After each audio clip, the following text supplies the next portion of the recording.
ஒரு ஜனநாயகம் என்பதை வேடிக்கையாக ஒரு அறிஞர் சொல்லியிருக்காரு. 51 பேர் சேர்ந்து 49 பேரை முட்டாள்னு சொன்னீங்கன்னா அது பேர் ஜனநாயகம் அப்படின்னு சொல்றாரு. பெரும்பான்மையாக இருக்கக்கூடியவங்க 1 விழுக்காடு கூடுதலா இருந்தா கூட விவசாயத்தை விட்டு போனீங்க அப்படின்னா வெறும் தொழில்நுட்பத்தை விட்டு வெளியே போற பொருள் அல்ல. நம்முடைய நிலத்தை விட்டு வெளியேறோம், நம்முடைய பண்பாட்டு சூழலை விட்டு வெளியேறோம், நம்முடைய வாழ்வியலை விட்டு வெளியேறோம். ஒட்டுமொத்தமாக ஒரு பிடிங்கப்பட்ட ஒரு நாற்று போல நாம மாறி இருக்கோம்ன்றதான் அன்னைக்கு உள்ள சூழல். முல்லையை சொல்லும் பொழுது நம்முடைய தமிழாசிரியர்கள் என்ன சொல்லுவாங்க அப்படின்னா, காடும் காடு சார்ந்த இடமும் அப்படின்னு சொல்றாங்க. அப்படின்னா நம்ம உடனே அமேசான் காடு நினைச்சிடக்கூடாது, அப்படி இல்லை. அது புதற்காடுகள், பேஸ்டோரல் ரீஜியன் என்று பெயர். அதாவது பெரும்பாலும் ஆடு மாடுகளை மேய்க்கக்கூடிய ஒரு மேய்ச்சல் பரப்பு தான் அந்த முல்லை நிலம் என்பது. படை என்ன சொல்றாங்க அப்படின்னா, பிரிட்டிஷ் கப்பற்படைக்கு இணையானது அப்படின்னு சொல்றாங்க. அவ்வளவு பெரும் படை வைத்திருந்தவன் ராஜராஜ சோழன். அப்ப அந்த படை வைப்பதற்கு என்ன காரணம் அப்படின்னு பாத்தீங்கன்னா இந்த வேளாண்மை தான். அவ்வளவு அளவுக்கு நெற்களஞ்சியமாக, அதாவது 1000 இந்த கல்லணை தொழில்நுட்பத்தை நமக்கு தெரியாது, அவன் தான் சொல்றான், அவனுடைய நூல்ல தான் அதை குறிப்பிடுறான். ஓடுகிற தண்ணீரில் எவ்வாறு அணை கட்ட வேண்டும் என்ற தொழில்நுட்பத்தை கற்றுக் கொடுத்த இந்த மூதாதையர்களுக்கு எனது வணக்கத்தை தெரிவித்துக் கொள்கிறேன் பதிவு செய்யறான். ஆக அப்படிப்பட்ட வைகை ஆறு இருக்கு இல்லையா, வைகை ஆறு கடலோட கலக்காதுன்னு ஒரு கதை சொல்லுவாங்க. திருவிளையாட புராணத்தில் இருக்கக்கூடிய கதை. அது ஒரு கதைன்னா நமக்கு ஒரு குறியீடு. அது என்ன பொருள் அப்படின்னா, அந்த ஆற்றுல வரக்கூடிய தண்ணீரை எல்லாத்தையும் பிரிச்சு பிரிச்சு பிரிச்சு ஏரியில கொண்டு போய் சேர்த்துருவாங்க, ஒரு குளத்துல கம்மாயில சேர்த்துருவாங்க. எதுக்கு சொல்றேன் அப்படின்னா, ஒரு மிகப்பெரிய அறிவு மரபு நமக்கு இருந்தது. அந்த மரபு என்பது எப்ப உடையுது அப்படின்னா பசுமை புரட்சிக்கு பிறகுதான் உடையுது. அதுக்கு முன்னாடி பெருசா உடையல. ஒரு வரைக்கும் செய்யக்கூடிய வேளாண்மை என்பது அக்ரிகல்ச்சர். ஒரு குறிப்பிட்ட சீசன்ல குறைந்த பருவத்துல மழையை மட்டும் நம்பி செய்யக்கூடிய அது மானாவாரி விவசாயம். இனிமேல் அது சாத்தியப்படாது. அப்ப என்ன பண்ணணும்னா, நீங்க ஒரு பண்ணையாக மாற்றணும். அது சாணத்தை எடுத்து கரைச்சிட்டீங்கன்னு வச்சுங்க, நீங்க பன்னாட்டு நிறுவனத்தினுடைய வயத்துல புளிய கரைக்கிறதுன்னு நான் சொல்றேன். அப்படின்னா நீங்க சாணத்தை கரைக்க அவன் வயத்துல புளிய கரையும். ஆக நீங்க தற்சார்பு உள்ளவங்களா மாறுறீங்க. இந்த சந்தைகள் தான் இந்த ஜேசி குமரப்பா அழகா சொல்லுவாங்க, இந்த அண்டை சந்தைகள், அண்மை சந்தைகள். அப்படி சந்தைகளை நீங்க உருவாக்கினா தான் பெரிய சந்தைகளுக்கு போட்டி போட முடியும். நாம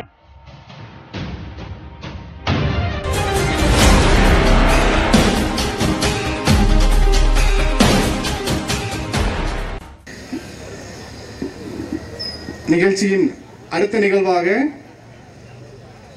இயற்கை வழி வேளாண்மை மற்றும் வாழ்வியல் இந்த தலைப்பில் உரையாற்ற இயற்கை மிகு பாமையன் இயற்கை வேளாண் விஞ்ஞானி அவர்களை அன்புடன் அழைக்கிறோம்.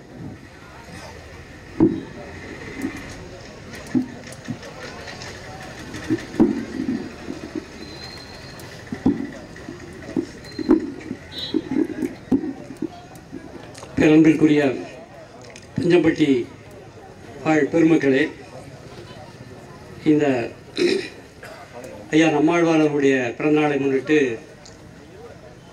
இயற்கை புரட்சி அமைப்பு நடத்தி வைத்துக் கொண்டிருக்கக்கூடிய இந்த மாபெரும் கருத்தரங்கு, காய்கறி சந்தை பொருட்காட்சி,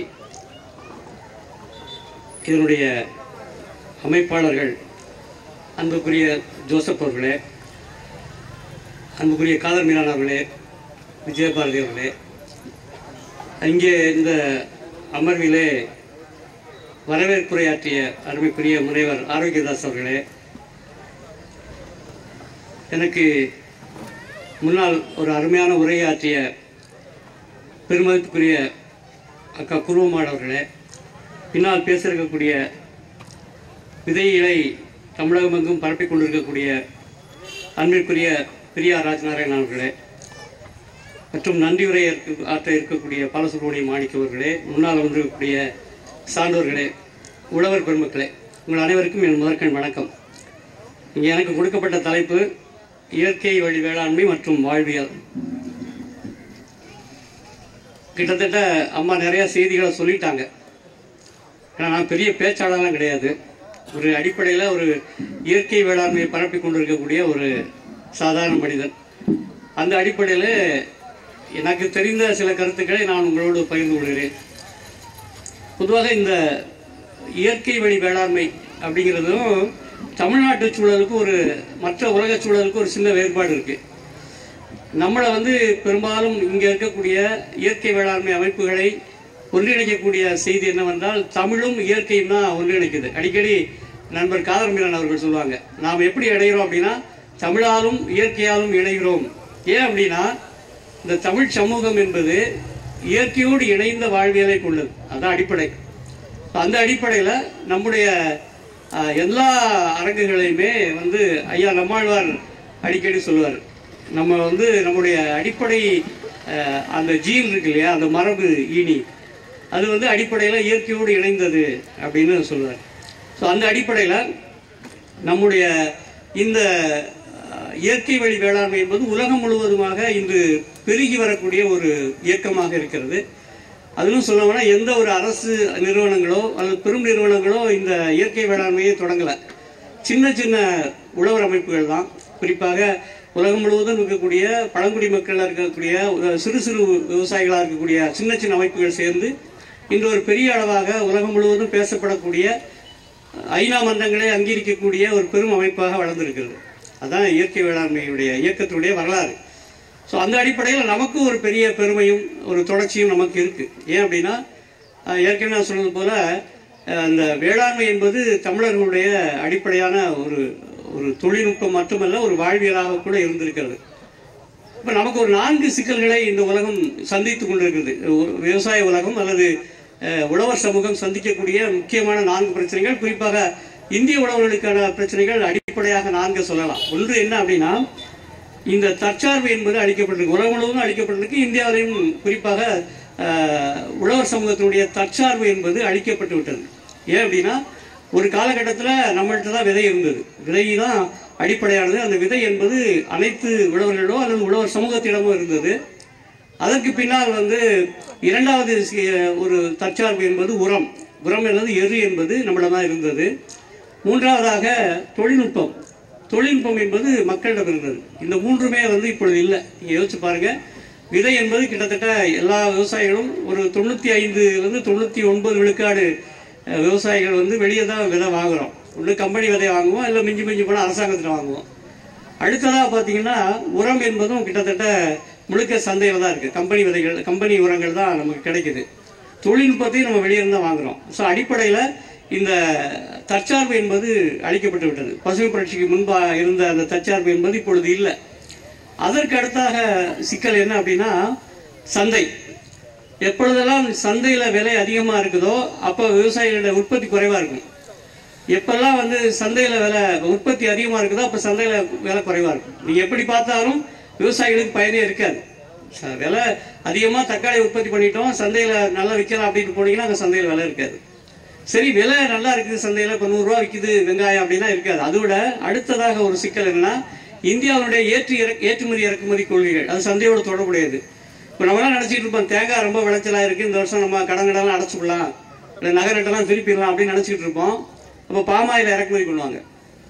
சரி, பருத்தியை போட்டிருக்கோம் விவசாயிகளாக இருந்தாலும் பருத்தி நல்ல விலை விற்கிது விற்கலாம் அப்படின்னு போனால் பருத்திக்கு வந்து இறக்குமதி அதிகப்படுத்துவாங்க. அமெரிக்காவிலேருந்து பருத்தி வரும். இப்படி பார்த்தீங்கன்னா ஏற்றுமதி இறக்குமதி கொள்கைகள். அப்புறம் இந்தியா வந்து ஒரு ஜனநாயக நாடு. ஜனநாயகத்தில் வந்து என்ன சொல்கிறாங்க அப்படின்னா, ஒரு ஜனநாயகம் என்பதை வேடிக்கையாக ஒரு அறிஞர் சொல்லியிருக்காரு, 51 பேர் சேர்ந்து 49 பேரை முட்டாள்னு சொன்னீங்கன்னா அது பேர் ஜனநாயகம் அப்படின்னு சொல்றாரு. பெரும்பான்மையாக இருக்கக்கூடியவங்க 1 விழுக்காடு கூடுதலாக இருந்தால் கூட அவர்கள் சொல்வது தான். ஆனால் இப்போ வந்து 33 வாங்கினாலே தீர்மானிச்சிடலாம், அது வேற. ஆக இந்த பெரும்பான்மை என்ற வாதம் என்பது, ஆனால் இந்தியாவில் எடுத்துக்கிட்டீங்கன்னா விவசாயிகள் தான் பெரும்பான்மை. இன்னும் கூட இப்போ கொஞ்சம் குறைஞ்சிட்டோம், தமிழ்நாட்டில் குறைஞ்சிட்டோம் ரொம்ப. மற்ற மாநிலங்களை ஒப்பிடும்போது கூடுதல் தான். ஒரு தமிழ்நாட்டில் 45லேருந்து 50 விழுக்காடு கூட இல்லை, கிராமங்களெல்லாம் நகரமாக மாறிடுச்சு. அதனால விவசாய சமூகம் குறைஞ்சிக்கிட்டே வருது. அது ஒரு பக்கம் இருக்கட்டும். ஆக யாரெல்லாம் ஜனநாயகத்தில் சேர்ந்து குரல் கொடுக்குறாங்களோ அவங்களுடைய குரல் தான் எடுபடும். அப்போ ஒருங்கிணைக்கப்பட்ட தொழிலாளர்களாக இருக்கக்கூடிய அரசு ஊழியர்கள், தொழிற்சாலை தொழிலாளர்கள் அமைப்புகள், தொழிற்சங்கங்கள், இந்த மாதிரி இருக்கக்கூடியவங்களெல்லாம் சேர்ந்து குரல் கொடுக்கும் பொழுது அவர்களை நோக்கி தான் அரசு திரும்புது. ஆனால் விவசாயிகளுடைய வாழ்க்கை முறை என்பது சேர்ந்து குரல் கொடுக்க முடியாத ஒரு சூழலாக இருக்கிறது. நல்லா கணிச்சு பார்த்தீங்கன்னா தெரியும். இப்போ ஒன்றும் இல்லை, அரசு ஊழியர்களோ அல்லது ஒரு ஆசிரியர்களோ அல்லது வந்து மருத்துவர்களோ ஒரு போராட்டம் நடத்தி சிறைக்கு போகிறாங்கன்னா அவங்களால் பாதிக்கப்படுறது வந்து மருத்துவர், அதாவது நோயாளிகளோ அல்லது மாணவர்களாக தான் இருப்பாங்க. அவங்க நேரடியாக பாதிக்கப்பட மாட்டாங்க, பணி பாதுகாப்பு இருக்குது. ஆனால் விவசாயிகளாக சேர்ந்து ஒரு போராட்டம் நடத்துகிறாங்கன்னு வச்சுக்கங்களேன், அவங்க வந்து சிறையில் போட்டாங்கன்னா அவங்களுடைய மாட்டுக்கு தண்ணி வைக்க நாதிட்டு இருக்காது.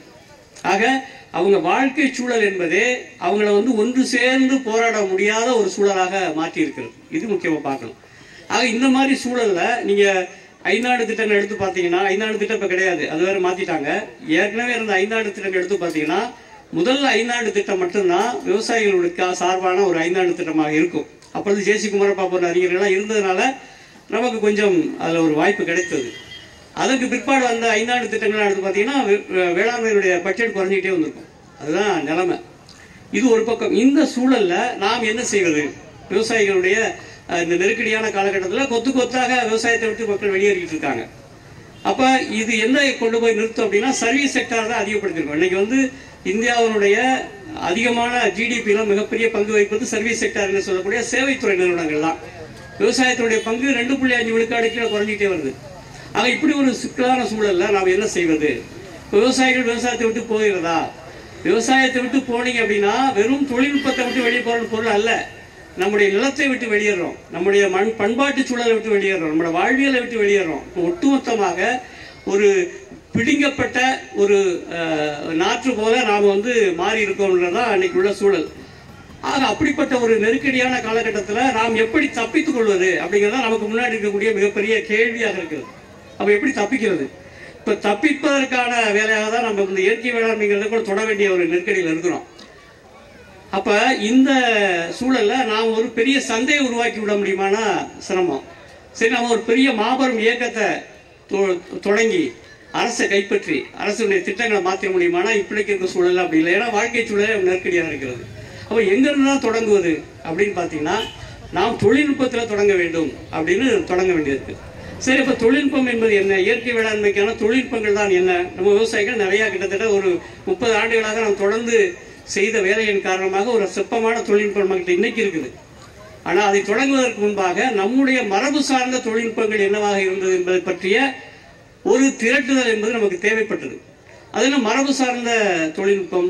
மரபு என்றாலே எனக்கு மிகப்பெரிய கேள்வியாக இருக்கிறது. எந்த மரபு என்று கேட்கிறார்கள். என்ன கேட்பாங்க அப்படின்னா, நீ ராஜராஜ சோழன் மரபை பேசுறியா, அல்லது முகலாயர்களுடைய மரபை பற்றி பேசுகிறாயா, அல்லது வந்து கரிகால் பெருவளத்தாருடைய மரபா, பாண்டிய நெடுஞ்செழியன் மரபா, எந்த மரபு அப்படிங்கிற கேள்வி நமக்கு இருக்கிறது. மரபு என்பதை பொதுவாக நீங்க பார்க்கணும் அப்படின்னா ஒரு செயல் திரும்ப திரும்ப செய்யப்படும் பொழுது ஒரு பழக்கமாக வருகிறது. அந்த பழக்கம் என்பது மீண்டும் மீண்டும் செய்யப்படும் போது வழக்கமாக மாறு, கஷ்டமா மாறுது, ஒரு வழக்கமாக மாறுகிறது. அந்த வழக்கம் தொடர்ந்து செய்யப்படும் பொழுது அது ஒரு மரபாக மாறுகிறது. அதுதான் பண்பாட்டு சூழலாக மாறுகிறது. இப்படி என்பதாக பழக்கம், வழக்கம், ஒழுக்கம், அதற்கடுப்பாக மரபு, அதன் பின்பு பண்பாடு என்கின்ற அடுக்குமுறையில் தான் ஒரு சமூகம் தொடர்ந்து வளர்கிறது. அந்த அடிப்படையில் தமிழ் சமூகத்திற்கு ஒரு நீண்ட நெடிய மரபு இருக்கு. அங்கே முன்னாடி நம்முடைய செம்மொழி நிறுவனத்தினுடைய ஐயா அரங்கதாஸ் அவர்கள் குறிப்பிட்டது போல நமக்கு ஒரு நீண்ட நெடிய மரபு இருக்குது தமிழ் சமூகத்திற்கு. அது என்ன அப்படின்னா, ஒரு பூம்புகார்ல ஒரு அகழ்வாய்வு செய்யறாங்க. அதாவது ஒரு குதிரைலாட வடிவத்துல அங்க ஒரு நகரம் இருக்கிறதாக கிம் மில்லே அப்படிங்கிறவரு கண்டுபிடிச்சு சொல்றாரு. ஸோ அதோடைய ஆண்டு கணக்கு என்ன, எவ்வளவு நாள் முற்பட்டது அப்படின்னு பார்க்கும் பொழுது அதை வந்து கார்பன் டேட்டிங், அதாவது கரிம ஆய்வுக்கு உட்படுத்துறாங்க. அதனுடைய காலம் கிட்டத்தட்ட 11,000 ஆண்டுகள்னு சொல்றாரு. ரொம்ப ஆச்சரியமா இருக்கு, நமக்கு வியப்பா இருக்கிறது. 11,000 ஆண்டு பழமையாக ஒரு நகரம் கிடைக்கிறது என்றால் அப்ப அதற்கு முன்பாகவே வேளாண்மை வந்திருக்குன்றது நமக்கு தெரியுது. ஏன்னா வேளாண்மை எல்லாம் தொடங்கிய பிறகுதான் ஒரு நகரங்கள் உண்டாயிருக்க முடியும். ஆக கிட்டத்தட்ட 11,000 ஆண்டு பழமை கொண்டதாக இருக்கிறது. முதல்ல நமக்கு கிடைச்ச புறச்சான்று. சரி, அதெல்லாம் விட்டுருவோம். கீழடி நமக்கு கிடைக்குது, இப்ப கிடைச்ச சான்று. சரி, கீழடி சான்றே விட்டுருவோம். அண்மையில அதற்கு முன்பாக பொருந்தல்ல ராஜன் அவர்கள் ஒரு ஆய்வு செய்தாங்க. அதுல வந்து ஒரு தாழி, இங்க பக்கத்துல பழனி பக்கத்துல பொருந்தல், அந்த பானையில கொஞ்சம் விதைகளும் ஒரு எழுத்தும் கிடைச்சது. அந்த எழுத்துல என்ன வைர அப்படின்ற சொல் அதுல இருக்குது. அந்த விதைகளை எடுத்து, அது நெல் விதை, அந்த விதையை எடுத்து கொண்டு போய் கார்பன் டேட்டிங் கரிம ஆய்வுக்கு உட்படுத்துறாங்க. அதனுடைய காலம் கிமு 490, புத்த பெருமானுடைய காலத்திற்கு இணையான காலம் என்று சொல்கிறார்கள். ஆக ஒரு கிமு கிறிஸ்துவுக்கு முன்பாக ஒரு 500 ஆண்டுகளுக்கு முன்பாகவே விதையை பாதுகாத்து அதில் ஒரு எழுத்தையும் வைத்திருக்கக்கூடிய ஒரு மரபு நமக்கு, பண்பாடு என்பது நம்மகிட்ட இருந்தது. அதுக்கு பல சான்றுகளை நம்ம வந்து இப்ப எடுத்திருக்கோம். இதெல்லாமே புறச்சான்றுகள், வெளியிலிருந்து கிடைக்க சான்றுகள்.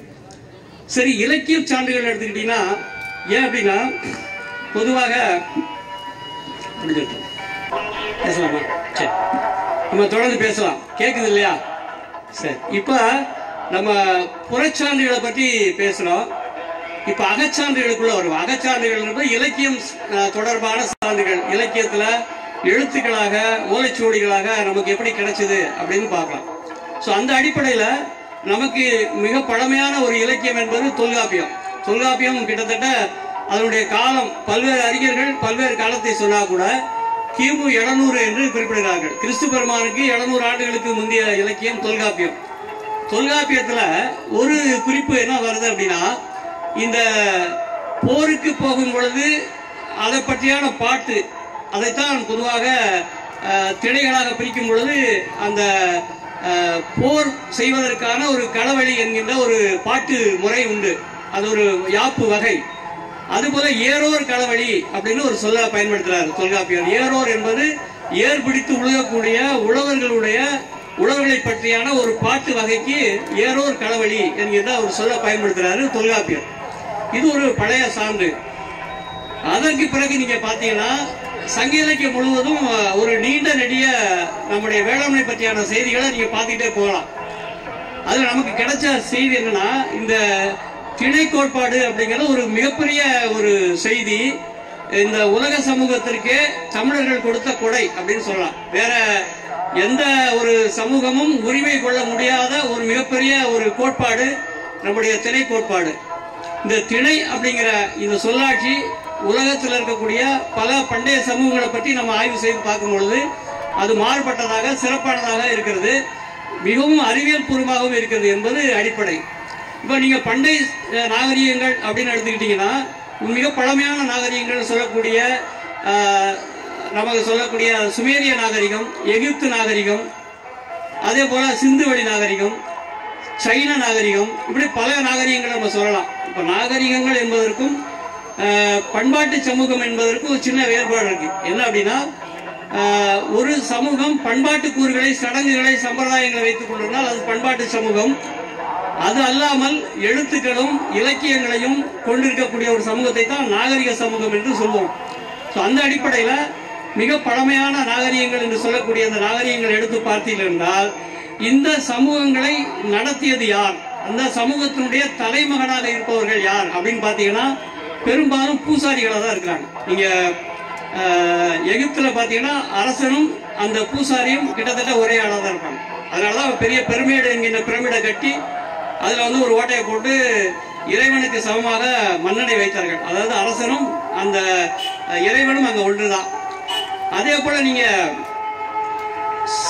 யூப்ரட்டிஸ் டைக்ரீஸ் அந்த சுமேரிய நாகரிகத்தை எடுத்து பாத்தீங்கன்னா, அந்த கில்காமேஸ் என்கின்ற காப்பியத்தில் சொல்லப்பட்ட செய்தி என்னவென்றால், அந்த பூசாரியும் அந்த அரசனும் ஒரே மாதிரிதான். சிந்துவெளியில கூட பாத்தீங்கன்னா நமக்கு கிடைச்ச அந்த முத்திரை என்பது ஒரு பூசாரி இருக்கக்கூடிய ஒரு முத்திரை கிடைக்கும். அப்ப அந்த சமூகங்களை நடத்தியவர்கள் யார் என்றால், சடங்குகளை வைத்துக் கொண்டு அந்த பூசாரிகள் தான் நடத்தி இருக்கிறாங்க. அந்த சமூகத்தினுடைய தலைமக்களாக பூசாரிகள் தான் இருக்கிறாங்க. ஆனா நம்முடைய தமிழ் மரபுல பூசாரிகள் நடத்தல, சமூகத்தை நடத்தியது இயற்கை. அதுதான் அடிப்படை. அது மட்டுமல்ல, நீங்க மற்ற சமூகங்களுடைய பழைய பண்பாட்டு கூறுகள் எடுத்தாலும், இலக்கியங்கள் எடுத்தாலும், தத்துவங்கள் எடுத்தாலும், சமயங்கள் எடுத்தாலும் அடிப்படையில மனிதர்களை மையமாக வைத்துதான் அமைக்கப்பட்டிருக்கும். ஆனா நம்ம தமிழ் சமூகம் மட்டும்தான் இயற்கையை மையமாக, அதாவது இந்த மனிதர்களை மையமாக வைத்தது ஆந்த்ரோபோசென்ட்ரிக் என்று சொல்வார்கள். மனிதர்களை மட்டும் மையமாக வைத்து ஒரு கோட்பாடை உருவாக்குவது, படைக்கப்பட்டதெல்லாம் மனிதனுக்கு அப்படிங்கிற மாதிரி. ஆனால் நம்முடைய மரபுல தான், தமிழ் மரபுல இயற்கை தான் அடிப்படையானது. மனிதன் அந்த இயற்கையினுடைய ஒரு புள்ளி அல்லது ஒரு கண்ணி என்கிறதான் நம்மகிட்ட இருக்கக்கூடிய ஒரு சிறப்பு. அது மட்டும் இல்லாம நம்முடைய மரபுல தான் என்ன பண்ணாங்க அப்படின்னா, இந்த நிலங்களை கூட இயற்கை அடிப்படையில ஒழுங்குபடுத்துறாங்க. திணை கோட்பாடுங்கிறது அதான். திணை அப்படின்னா நம்ம ஐந்திணை அப்படின்னு சொல்றோம் இல்லையா, அந்த சொல்லாடல் பொருத்தமானது அல்ல. ஏன் அப்படின்னா, நமக்கு அக திணைகள் புறத்திணைகள்னு பிரிக்கிறாங்க. அகத்திணையில கூட 7 இருக்கு. 5 அன்பின் 5 என்று சொல்லாம கூட பெருந்திணை, கைக்கிளைன்னு சொல்லி 7 திணைகள் இருக்குது. அந்த பக்கம் பாத்தீங்கன்னா புறத்திணைகள் 7. அதுக்கு பின்னாடி வந்த புறப்பொருள் எல்லாம் பாத்தீங்கன்னா அதையும் கூட்டி கூடுதலாக்கி இருக்காங்க. அதுக்குள்ள நான் போகல, அது தமிழ் வகுப்பு மாதிரி போயிடும், அதுக்குள்ள நான் போகல. ஏன் அப்படின்னா, இந்த திணை என்பது ஒரு அறிவியல் கோட்பாடு. அதாவது ஒரு உயிரினத்திற்கும் அந்த சூழலுக்கும் இருக்கக்கூடிய உறவு இருக்கு இல்லையா, relationship between the organism and environment ஆங்கிலத்தில் வரையறுக்கிறாங்க. அதை ஈகாலஜி, ஈகோ அப்படிங்கிற சொல்லுக்கான அந்த பொருளை விளக்குறாங்க. அந்த ஒரு உயிரினத்திற்கும் அந்த சூழலுக்கும் இருக்கக்கூடிய உறவு தான் திணை அப்படின்னு சொல்றோம். இந்த திணையை உருவாக்குவது எப்படி இருக்கு அப்படின்னா, மிக மிக வியப்பாக ஒரு அறிவியல் பூர்வமாக தொல்காப்பியர் சொல்லி, தொல்காப்பியர்னா அவர் மட்டும் சொல்ல, என்மனார் புலவர்னு சொல்லுவார். என்மனார் எனக்கு முன்னாடியே சொல்லிட்டாங்க, அதை நான் உங்களுக்கு வரிசைப்படுத்தி கொடுக்குறேன் அப்படிதான் அவர் சொல்றார். அந்த அடிப்படையில் இந்த திணை என்பது ஒரு இயற்கை செயல்பாடு. அதை இன்னும் விளக்கமாக பார்த்தீங்கன்னா ரொம்ப வியப்பா இருக்கும். அந்த தெய்வம் என்கின்ற, இறைவன் என்கின்ற படைப்பவனை அவர் முதல் பொருளாவே வைக்கல. நமக்கு முதல் பொருள் என்னன்னா அடிப்படையில் டைம் அண்ட் ஸ்பேஸ், நிலமும் பொழுதும் தான். அதாவது ஒரு நிலமும் பொழுதும் தான் முதல் பொருள்ங்கிறாரு. அப்போ தெய்வம் எங்க வருது அப்படின்னா கருப்பொருள் வருது, தொட்டுணரக்கூடிய சாமியாக. இன்னைக்கு காலையில் நம்ம பார்த்தோமே, அந்த ஜல்லிக்கட்டு மாடுகளை கொண்டு வந்து அங்கே ஒரு மரியாதை செய்து அதை கொண்டு வரக்கூடிய அந்த தொட்டுணரக்கூடிய ஒரு தன்மை தான் நம்முடைய பண்பாட்டினுடைய எச்சங்களாக இன்னும் நம்ம பார்க்க முடியுது. அது வந்து தெய்வம் உணாவே மாமரை புல் செய்தியாளின் பகுதியோடு தொகையி என்று தொல்காப்பியம் சொல்லுது. இப்படி பார்த்தீங்கன்னா அந்த கருப்பொருளை தான் அது வருது. அதுக்கப்புறம் நம்ம உரிப்பொருள் என்று சொல்லக்கூடிய மனித உறவுகள், இப்படி வந்து ஒரு செப்பமான பிரிப்பு என்பது தொல்காப்பியத்தில் நமக்கு கிடைக்குது. இதுல இந்த குறிஞ்சி நிலத்திற்கே உரிய வேளாண்மை முறை நம்மகிட்ட இருந்தது. நம்ம அதெல்லாம் எடுத்துக்கிறோம். எப்படின்னா, நம்ம தொழில்நுட்பம் என்பதை நம்ம வெளியிருந்து மட்டும் தேடுறதில்லை. வெளியிருந்து நல்ல விஷயம் வந்தால் எடுத்துக்கலாம், தப்பு கிடையாது. ஆனால் நம்மகிட்ட காலங்காலமாக இருந்த ஒரு மரபை அதுலேருந்து தோண்டி எடுக்க வேண்டிய ஒரு கட்டாயத்திலே நம்ம இருக்கிறோம். ஏன் அப்படின்னா, அதுதான் அந்த மண்ணுக்கு உரியது. அந்த திணை கோட்பாடு என்கின்ற மண்ணுக்கே உரியது. ஆக நீங்க குறிஞ்சி நிலத்துல எப்படி வேளாண்மை நடந்துச்சு, அதுக்கு சான்றுகள் இருக்கு. தொய்யாது வித்திய துளர்விடு துடவே அப்படிங்கிறான். தொய்யாது அப்படின்னா உழாது, வித்திய விதைத்த வளமான வயல்களை கொண்ட பகுதி தான் குறிஞ்சி நிலத்தினுடைய சிறப்பு. அப்ப அங்க உழாத வேளாண்மை சாத்தியமா? இன்னைக்கு போய் விவசாயிட்ட சொன்னீங்கன்னு வச்சுக்கலாம், உழாம விவசாயம் பண்ணல அப்படின்னா சிரிப்பார். போய் அவனுக்கு வேலை இல்லை, உழாம எப்படியா வேலை செய்ய முடியும் அப்படின்னு சொல்றாரு. ஏன்னா வள்ளுவரே சொல்லிட்டாரு, தொடி புழுதி ஹக்ஸா அப்படின்னு சொல்லி, அதாவது இந்த புழுதி வந்து 4 பங்கா அப்படி இருந்த அளவுக்கு உழவு செய்யணும் அப்படின்னு உழவுன்னு ஒரு அதிகாரமே சொல்லியிருக்காரு அப்படின்னு சொல்லுவார். இன்னொரு இடத்துல அதுக்கு நீங்க மாட்டா சொன்னீங்கன்னா, இன்னொரு இடத்துல எரினும் நன்றாம் எருவிடுதல் அப்படின்னு சொல்லுவார். அது உரம் போட்டா போதும், உழவோட சிறப்பு, உழுதை விட சிறப்பு அப்படிங்கிறாரு. கொஞ்சம் முரண்பாடா இருக்கு. வள்ளுவர் என்ன 2 இடத்துல 2 மாதிரியான குரலை சொல்றாரு அப்படின்னு உங்களுக்கு சந்தேகங்கள் வரலாம். அதுக்கான விளக்கம் என்னன்னா, அந்த தொடிப்புழுதி ஹக்ஸா உனக்கின் அப்படிங்கிற குரலுக்கான பொருள் என்ன அப்படின்னா, அது முழுக்க முழுக்க மானாவாரி விவசாயத்தினுடைய தொழில்நுட்பம். அப்ப நீங்க சித்திரை மாதத்துல பெய்யக்கூடிய மழையை மழை காலத்துல நம்ம உழவு செய்து புன்னேர் கூடுதல் சொல்றோமே, ஒரு பெரிய கோடை மழை பெய்யும்.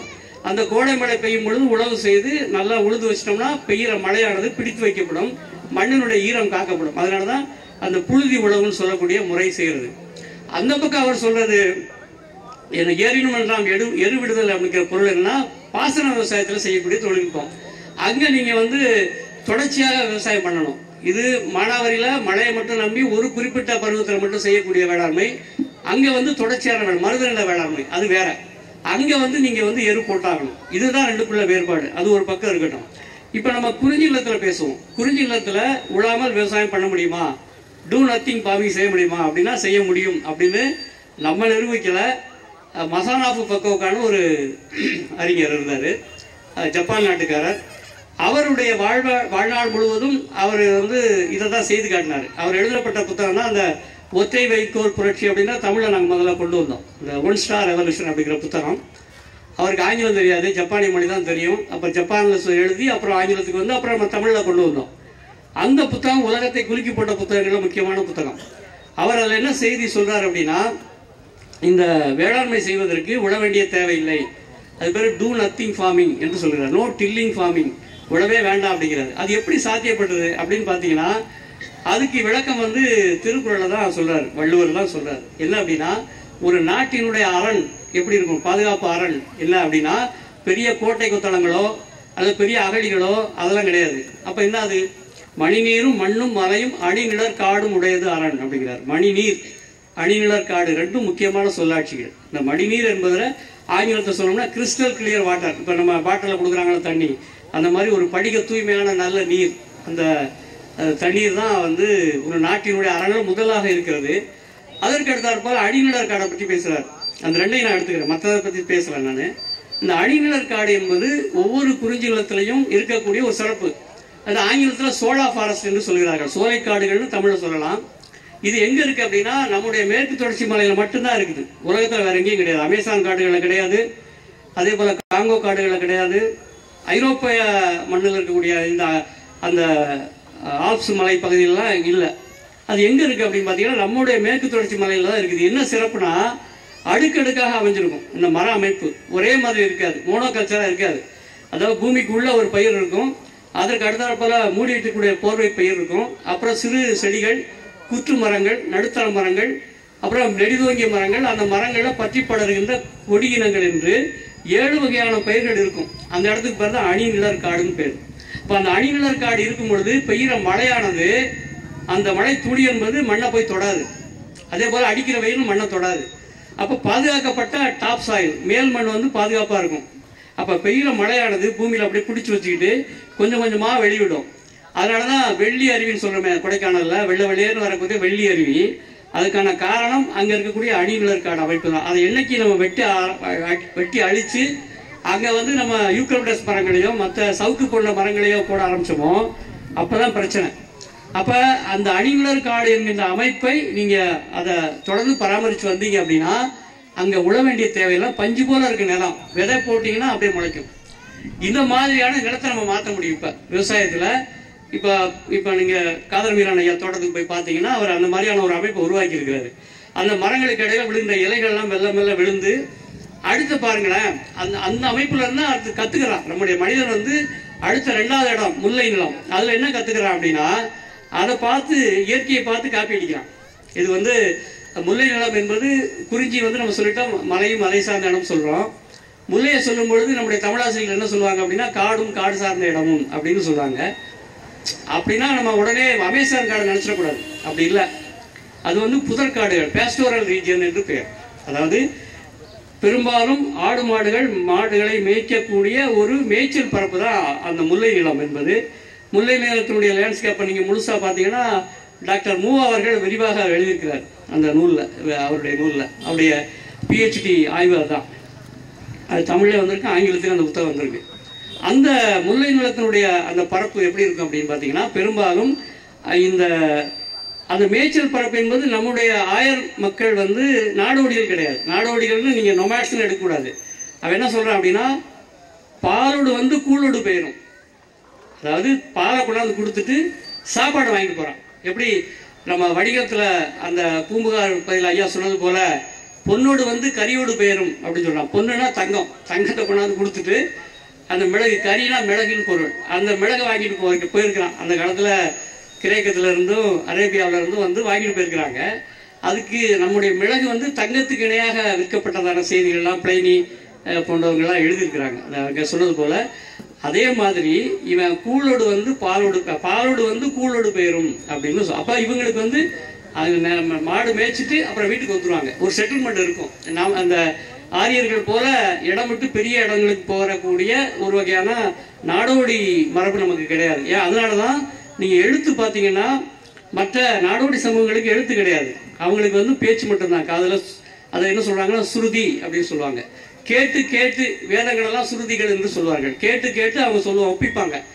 ஏன்னா அவங்க எழுதி வைக்க முடியாது, அது தேவையும் இல்லை அவங்களுக்கு. ஆனா இங்க எழுத்து முன்னாடியே வந்துருச்சு. நீங்க பண்டைய எழுத்துக்கள் கொண்ட சமூகங்கள் தமிழ் சமூகம் முதன்மையானதா இருக்கும். அப்ப எழுத்து என்பது ஒரு குறிப்பிட்ட இடத்துல ஒரு செட்டில்மெண்டா இருந்து வாழ்ந்தீங்கன்னா தான் உங்களுக்கு எழுத்து தேவை. அந்த அடிப்படையில எழுத்து வருது. அது ஒரு பக்கம் இருக்கட்டும், அதுக்குள்ள போகல. ஆக இந்த முல்லை நிலம் என்பது நிறைய கால்நடைகள் இருக்கு. அப்ப கால்நடைகளை வைத்துக்கொண்டு எப்படி வேளாண்மை செய்வது என்கிற ஒரு தொழில்நுட்பம் வளருது. அதுக்கு பேரு தாதேறு மன்றங்கள் அப்படிங்கிறான். இது ரொம்ப முக்கியமான ஒரு செய்தி. இதுவரைக்கும் நம்ம பார்த்த கம்போஸ்ட் அப்படின்னா என்ன சொல்லிக்கிட்டு இருந்தாங்க அப்படின்னா கம்போஸ்ட் தயாரிக்கிறது வந்து ஆல்பர்ட் ஹோவார்டுங்கிற ஒரு அறிஞர் தான் சொல்லி கொடுத்தாரு. அவர் வந்து ஐரோப்பாவில் போய் அதை டெவலப் பண்ணி இங்கே வந்துச்சு அப்படின்னு தான் கம்போஸ்ட் வரலாறை பற்றி, மக்கு எரு வரலாறை பற்றி எழுதக்கூடிய அறிஞர்கள் எல்லாம் என்ன சொல்லலாம் அப்படின்னா இந்த கம்போஸ்டை கண்டுபிடிச்சது ஒரு வெள்ளைக்காரன், அவன் பேர் ஆல்பர்ட் ஹோவார்டு. சரி, ஆல்பர்ட் ஹோவார்டு யாரு அப்படின்னு தேடி பார்த்தா அவன் எழுதின ஒரு புகழ்பெற்ற புத்தகம் தான் இந்த அக்ரிகல்ச்சர் டெஸ்டமெண்ட் ஒரு புத்தகம். அந்த புத்தகத்தை அவன் எங்கிருந்து தொடங்குறான் அப்படின்னு பார்த்தீங்கன்னா இந்தியாவில் வந்து இந்த பூசான ஒரு ஆராய்ச்சி நிலையம் இருக்குது. அதை முதல்ல தொடங்கின இந்தியாவில் இருக்கக்கூடிய அந்த வேளாண்மை ஆராய்ச்சி நிலையம். அங்கிருந்து தான் அவன் வந்து கற்றுக்கிட்டு போய் அதை சொல்கிறான். அவன் யார்கிட்ட கற்றுக்கிறான்னா இந்த பழங்குடிகள்லேருந்து கற்றுக்கிறான். சரி, அதுக்கான ரெஃபரன்ஸ் எங்கே இருக்குன்னு நம்ம தேடி போனோம்னா இங்கே இருக்கக்கூடிய இந்த சங்க இலக்கியங்கள்ல இருக்குது. என்ன சொல்கிறான்? தாதர் மன்றங்கள் பல இடங்கள்ல இருக்குது. தாது எரு மன்றங்கள். அப்போ நிறைய மாடுகளை கட்டி வைக்கிற இடத்துல அந்த சாணங்கள் விழுந்து அந்த அம்பலம், மன்றம்னா அம்பலத்தில் இதை தாதியர்னா கம்போஸ் பண்ணுறது, அதாவது அதை பொடிச்சு அது நல்லா பவுடர் மாதிரி பண்ணி அதை வச்சு விவசாயம் பண்ணக்கூடிய ஒரு முறை நம்மகிட்ட இருந்தது. ஏன் அப்படின்னா முல்லை நிலம்னா முதல்ல செல்வத்தை சேர்க்கக்கூடிய இடம். மாடல்ல மற்றையவை அப்படின்னு வள்ளுவர் சொல்லுவார். உங்களுக்கு தெரியும், மாடுனா செல்வம் என்று பொருள். இப்போ மாடுங்கிற சொல்ல சங்க இலக்கியத்தில் எங்கேயும் கிடையாது. தொல்காப்பியத்தில் ஒரு இடத்துல இருக்குது, அப்புறம் திருக்குறளில் தான் இருக்குது. சங்க இலக்கியத்தில் எங்கேயுமே இல்லை. இப்போ மாடு என்றால் மானா பெரிய, மாடுனா பெரிய ஒரு செல்வமான கூட்டமாக இருக்கிறது. அதனால தான் அந்த கூட்டத்தை அடக்கி இருந்தவர்கள் ஆயர்கள். அங்கே பயன்படுத்தின அந்த கோல் இருக்கு இல்லையா, அந்த குச்சி, அந்த கோல் என்பது கோனாகி கோன் என்றால் அரசன் அப்படிங்கிற பேர் வந்தது. இதெல்லாம் வரலாற்று சொல்லியல் மூலமாக நீங்கள் பார்த்துக்கிட்டே போகலாம். ஆக இந்த இப்போ கூட நம்ம கிறிஸ்தவத்தில் சொல்லுவோம் இல்லையா, பேராயர் ஆயர் அப்படின்னா அந்த கூட்டத்தை நம்ம இயேசு பெருமானுக்கு என்ன பேர் அப்படின்னா குட் ஷெப்பர்ட் அப்படின்னு சொல்லுவோம், நல்ல மேய்ப்பர் அப்படின்னு சொல்லுவோம். அப்படின்னா என்ன பொருள் அப்படின்னா இந்த பெரிய கூட்டத்தை வழி நடத்துகின்ற ஒரு வழிகாட்டி அப்படிங்கிற பொருள்ல அந்த முல்லை நிலத்தை பற்றியான செயல்கள் உண்டு. அடுத்ததாக வந்து மருதம். மருதம் என்பது இப்போ நான் நேரங்கிறது விரைவாக சொல்லிட்டே போறேன். மருதம் என்பது மிக முக்கியமான ஒரு இடம். ஏன்னா இந்த மருதத்தை வாங்கி அந்த மருத திணை நிலம் என்பது ஃப்ரெஷ் வாட்டர் ஈகோசிஸ்டம், ரொம்ப முக்கியமான பகுதி. நன்னீர் மண்டலம், அந்த நல்ல தண்ணீர் கிடைக்கக்கூடிய ஒரு பகுதி. இதில் தான் இந்த முல்லைக்கும் குறிஞ்சிக்கிலிருந்து என்ன வேறுபாடுனா நிறைய மனித வேலைப்பாடுகள் இங்கே தேவைப்படுது. அவன் வந்து அந்த நிலத்தை மாற்றுறான், லேண்ட்ஸ்கேப்பையே வந்து மனிதர்கள் மாற்ற ஆரம்பிக்கிறான். 2 தொழில்நுட்பம் நம்மகிட்ட நீர் மேலாண்மையில் மிகச்சிறந்த முன்னோடிகள். எப்படி உலகத்தில் மிகச்சிறந்த கடலோடிகளாக தமிழர்கள் இருந்தார்களோ அதே போல மிகச்சிறந்த நீர் மேலாண்மை முன்னோடிகளாக நம்முடைய தமிழர்கள் இருந்திருக்கிறாங்க. அதுக்கான சான்று நமக்கு நிறையா இருக்குது. அது மிகச்சிறந்த ஒரு சான்று என்ன அப்படின்னா கல்லணை தொழில்நுட்பம். கல்லணை தொழில்நுட்பத்தை வியந்து பாராட்டிய சர் ஆர்தர் காட்டன். அவன் 18 வயசுல இங்கே வரான் இந்தியாவுக்கு வந்து. ஏன்னா ஐரோப்பாவில் ஓடுற தண்ணீரை அணை கட்டுற தொழில்நுட்பம் கிடையாது. எப்போ வரைக்கும் கிடையாது? 1860 வரைக்கும் கிடையாது. இங்கே வர்றான், இங்கே வந்து கல்லணையை பார்க்குறான். கல்லணையை பார்த்துட்டு அவன் வியந்து போகிறான். ஏன் அப்படின்னா இந்த கல்லணை தொழில்நுட்பத்தை நமக்கு தெரியாது. அவன் தான் சொல்கிறான், அவனுடைய நூலில் தான் அதை குறிப்பிடுறான். ஓடுகிற தண்ணீரில் எவ்வாறு அணை கட்ட வேண்டும் என்ற தொழில்நுட்பத்தை கற்றுக் கொடுத்த இந்த மூதாதையர்களுக்கு எனது வணக்கத்தை தெரிவித்துக் கொள்கிறேன்னு பதிவு செய்கிறான். ஆக அப்படிப்பட்ட ஒரு தொழில்நுட்பம், அது என்ன அப்படி பெரிய வினோதமான தொழில்நுட்பம் அப்படின்னு நீங்கள் பார்த்தீங்கன்னா பெருசாக ஒன்றும் இருக்காது, நம்ம பார்க்கும்போது அப்படி தோணாது. ஆனால் அன்றைக்கு அது பெரிய தொழில்நுட்பம். ஏன் அப்படின்னா நீங்கள் கல்லணை எங்கே இருக்குன்னு பார்த்துங்க, திருச்சிக்கும் தஞ்சாவூருக்கு இடையில திருக்காட்டுப்பள்ளிக்கு வடக்க அந்த கல்லணை பகுதி. இங்கிட்டு கொள்ளிடம், மேலே காவிரி. காவிரியில் வெள்ளம் அதிகமாக வரும்பொழுது கொள்ளிடத்திற்கு போகும். ஆக இந்த காவிரி மேலே இருக்கும், கொள்ளிடம் அடியில் இருக்கும். இப்போ பெரும் தண்ணீர் வரும்பொழுது அது உடச்சிக்கிட்டு போய் கொள்ளிடத்துக்கு போகும். அப்போ பெரிய அளவில் சேதாரம் ஏற்படுது. அப்போ கரிகாலனுடைய காலம் 2000 ஆண்டுகளுக்கு முன்பு. இவன் ராஜராஜன் காலம் 1000 வருஷம் பின்னாடி வர்றான். அதுக்கு 1000 ஆண்டுகளுக்கு முன்னாடி தான் கரிகால் சோழன், பட்டினப்பாலையில் சொல்லப்படுற கதாநாயகன். அந்த கரிகாலனுடைய காலத்தில் அந்த கல்லணை வந்து கட்டும் பொழுது இப்போ இருக்கக்கூடிய மேட்டூர் அணை கிடையாது, கிருஷ்ணராஜசாகர் கிடையாது, கபினி கிடையாது. அப்போ காவிரியில் எவ்வளோ தண்ணி வரும்னு பாருங்கள். பெரிய காடுகள் இருந்துச்சு. அப்போ தொடர்ச்சியாக பெருவெள்ளம், வைகையிலேயே பெரிய வெள்ளம், கோடை காலத்தில் வெள்ளம் வந்ததாக இளங்கோவடிகள் குறிப்பிடுறாரு சிலப்பதிகாரத்தில். அப்போ காவிரியில் எவ்வளோ தண்ணி வரும்னு நீங்கள் யோசிச்சு பாருங்க. அப்போ அவ்வளோ தண்ணி வர இடத்துல எப்படி அணை கட்டுறது? அப்போ சிமெண்டெல்லாம் கண்டுபிடிக்கல, கம்பி கொஞ்சம் இருந்திருக்கலாம், இரும்பு கண்டுபிடிச்சிட்டான், சுண்ணாம்பு இருந்திருக்கும். இப்போ சுண்ணாம்பை கொண்டு போட்டிங்கன்னு வச்சுக்கோங்க, தண்ணியில் கரைஞ்சி போயிடும். எப்படி கட்டுறது? அப்போ தான் அவன் ஒரு தொழில்நுட்பத்தை தேர்ந்தெடுக்கிறான். என்ன தொழில்நுட்பம் அப்படின்னா, நீங்கள் கடற்கரை ஓரத்தில் போய் நிற்கிறீங்க அல்லது ஒரு பெரிய ஆற்று பகுதியில் போய் நிற்கிறீங்க, அந்த பீச்சுன்னு சொல்கிறோம், மணற்பகுதியில் நின்றீங்க அப்படின்னா ஒரு அலை வந்து அடிச்சுட்டு போகும்போது நம்ம கால் வந்து மண்ணுக்குள்ளே புதையும். நல்லா நீங்கள் ஃபீல் பண்ணலாம் அதை. அப்போ ஒரு கடினமான பொருள் ஒரு மணல் பாங்கான இடத்துல இருக்கும் பொழுது அது புதையும். அதுதான் அடிப்படை. இந்த தொழில்நுட்பத்தை அவன் எடுத்துட்டு அவன் குறிப்பிட்ட இடத்த தேர்வு செய்கிறான். அந்த கல்லணை முன்னாடி அந்த இடத்த தேர்வு செய்து, கல்லணை இடத்த தேர்வு செய்து ஒரு பெரிய பாறையை வெட்டி வைக்கிறான். வெட்டி வைக்கும்போது அந்த பாறை மணல் அப்படியே மூழ்குது. அதற்கு பிறகு இன்னொரு பாறையை வெட்டி வைக்கிறான், கல் வெட்டி வைக்கிறான். அதுக்கு இடையில அது கரையாமல் இருக்கிறதுக்கு ஒரு கரையாத களிமண்ணை வச்சு ஒட்டுறான். ஒட்டி கல் மேல் கல் வைத்து கட்டப்பட்ட அணை கல்லணை. அவ்வளோதான், நம்ம கல்லணை சொல்லிட்டோம். சரி, அதுக்கு என்ன ஆங்கிலத்தில் பேர் அப்படின்னு பார்த்தீங்கன்னா ஸ்டோன் பேரியர்னு சொல்லலாம், இல்லை ஸ்டோன் டேம்னு சொல்லலாம். அவன் என்ன சொல்லலாம் அப்படின்னா கிராண்ட் அணைக்கட். நீங்கள் இன்னும் போய் பார்த்தேன் கல்லணைன்னு நீங்கள் கூகுளில் போய் டைப் பண்ணிங்கன்னா என்ன வரும்னு ஆங்கிலத்தில் கிராண்ட் அணைக்கட்டுன்னு வரும். பெரிய அணை, அது பெரிய அணையாக ரொம்ப சின்னது. இப்போ இருக்கிற அணை கூட ஆர்தர் காட்டன் கட்டினது, அப்புறம் நம்மளாம் கட்டிட்டோம். அந்த பழைய அணை வந்து கரிகாலன் கட்டினா கீழே இருக்குது. அந்த அணையை பார்த்து அவன் பெருமிதமான அணை அப்படின்னு சொல்கிறான். இது வந்து கல்லணையை பற்றி ஒரு நாள் பேசலாம், அவ்வளோ செய்தி இருக்குது. அது ஒரு பக்கம் இருக்கட்டும். இது வந்து ஓடுற தண்ணியில் எப்படி நிறுத்தி தண்ணியை வேளாண்மைக்கு பயன்படுத்துவது அப்படிங்கிறது ஒரு தொழில்நுட்பம். இப்போ பின்னாடி 1000 ஆண்டுகளுக்கு பின்னாடி ராஜராஜ சோழன் வரான். 13 வகையான கட்டுமானங்களுக்கு மேலே பண்ணியிருக்கான் காவிரியில். இன்னும் சொல்லப்போனால் தேவரடியார்கள்னு சொல்லுவாங்க. இப்போ தேவரடியார்கள் வேற, தேவதாசிகள் வேற. நம்ம ரொம்ப தப்பாக போட்டு குழப்பிக்கிறோம். அவங்களே வந்து அணைகள், அந்த கால்வாய்கள் வெட்டியிருக்கிறாங்க, அரச மாதேவிகள் கட்டியிருக்கிறாங்க. இப்படியெல்லாம் பார்த்தீங்கன்னா ராஜராஜ சோழனுடைய காலம் வந்து மிகப்பெரிய உச்சமான காலம் வேளாண்மை சமூக மாற்றத்தில். அதனால தான் வேளாண்மையில் வந்து அவன் செஞ்ச சாதனைகள் அவ்வளவு பெருசு. நிறைய வரிகள் போட்டிருக்கான், அது வேற விஷயம். அப்போ என்ன நடந்துச்சு அப்படின்னா இந்த சோழ பேரரசு முழுவதும் சோறுடைத்துன்னு சொல்கிற அளவுக்கு, அதாவது மிகப்பெரிய நெற்களஞ்சியமாக மாற்றப்பட்டது. அதன் காரணமாக பெரிய படை அவன் இருந்தது. ராஜராஜ இப்போ நீங்கள் இந்த கோரமண்டல் சொன்னோம் இல்லையா, கோரமண்டல் அதனுடைய ஆட்சியம் என்ன, மூலம் என்னன்னா சோழ மண்டலம் தான். சோழ மண்டலத்தை சொல்றதுக்காக கோரமண்டல் மாற்றிட்டான். இப்போ கோரமண்டல் அப்படின்னு சொன்னால் நீங்கள் போட்டு பாருங்க, அதனுடைய வேர் சொல் என்னன்னா சோழ மண்டலம். சோழ பெரும் அந்த மண்டலம், அந்த கிழக்கு கடற்கரை முழுவதும் இந்தோனேசியா, பர்மா, அப்புறம் இலங்கை, இந்த பகுதி முழுவதும் அவன் கட்டுப்பாட்டில் இருந்தது, சோழன் கையில் கட்டுப்பாட்டில் இருந்தது. அந்த அளவுக்கு அவனுடைய படை என்ன சொல்றாங்க அப்படின்னா பிரிட்டிஷ் கப்பற்படைக்கு இணையானது அப்படின்னு சொல்றாங்க. அவ்வளவு பெரும் படை வைத்திருந்தவன் ராஜராஜ சோழன். அப்ப அந்த படை வைப்பதற்கு என்ன காரணம் அப்படின்னு பார்த்தீங்கன்னா இந்த வேளாண்மை தான். அவ்வளவு அளவுக்கு நெற்களஞ்சியமாக, அதாவது 1000 விளையூட்டாக அப்படின்னு சங்க காலத்திலே பாடல்களே இருக்கு. ஒரு குறிப்பிட்ட பகுதியில் ஒரு களம் என்பது ஒரு சின்ன இடத்துல 1000, ஒரு வேலியில வந்து 1000 களம் நெல் விளைந்ததாக குறிப்புகள்லாம் இருக்கு. அது ஒரு செய்தி. ஆக இந்த மாதிரியான நீர் மேலாண்மையில மிகப்பெரிய முன்னோடிகளாக நம்முடைய மன்னர்கள், தமிழ் மூத்தவர்கள் இருந்திருக்கிறாங்க. அதோட இன்னொரு தொழில்நுட்பம் என்ன அப்படின்னா பெய்கிற மழையை எப்படி தடுத்து அதை வந்து பயன்படுத்துவது. ஒரு பக்கம் ஓடுற ஆற்றுல அணைகளை கட்டி பண்ணது, இன்னொரு பக்கம் ஏரி தொழில்நுட்பம். இதை நம்ம பெருமைக்காக சொல்லலை. இப்போ ராஜராஜ சோழன் கூட அல்லது கரிகாலனை கூட நம்ம பெருமையாக பேசிக்கிட்டோம்னா கூட இந்த தொழில்நுட்பம் இருக்கு இல்லையா, இந்த ஏரி தொழில்நுட்பம் அல்லது கண்மாய் குளங்கள் தொழில்நுட்பத்தை பற்றி சாண்ட்ரா போஸ்டல் அப்படின்னு ஒரு அவங்க பெரிய ஒரு ஆய்வாளர், வேர்ல்டு ரிசர்ச் இன்ஸ்டியூட்டில் இருந்தாங்க. அவங்க நிறையா புகழ்பெற்ற நூல்கள் எழுதியிருக்கிறாங்க. அதில் ஒரு புத்தகம் வந்து லாஸ்ட் டு ஒயாசிஸ், அது தமிழில் நம்ம வந்து 3ஆம் உலகப் போர் தண்ணி இருக்கா அப்படின்னு ஒரு புத்தகம் அதுக்குள்ள வந்தோம். அப்புறம் பில்லர் ஆஃப் சாண்ட் அப்படின்னு புத்தகம், மணற்கோட்டைகள் அப்படின்னு ஒரு புத்தகம். இந்த 2 புத்தகத்தில் அவங்க குறிப்பிடுற செய்தி என்ன அப்படின்னா இந்த 3ஆம் உலகப் போர் என்பது இனிமேல் வருமானால் அதற்கு காரணம் வந்து தண்ணீர் பற்றாக்குறை தான். நாடுகளுக்கு இடையில நாடுகள் சண்டை, மாநிலங்களுக்கு இடையில மாநிலங்கள் சண்டை, இதெல்லாமே வந்து இந்த நீருக்கு தான் வரும். அப்போ என்ன செய்யலாம் அப்படின்னா நீங்கள் தென்னிந்தியாவுக்கு போங்க. தென்னிந்தியாவில் ஒரு தொழில்நுட்பத்தை பின்பற்றுறாங்க. அது என்ன அப்படின்னா ஏரி தொழில்நுட்பம். நீங்கள் வேற எங்கேயுமே இந்த மாதிரி பார்க்க முடியாது.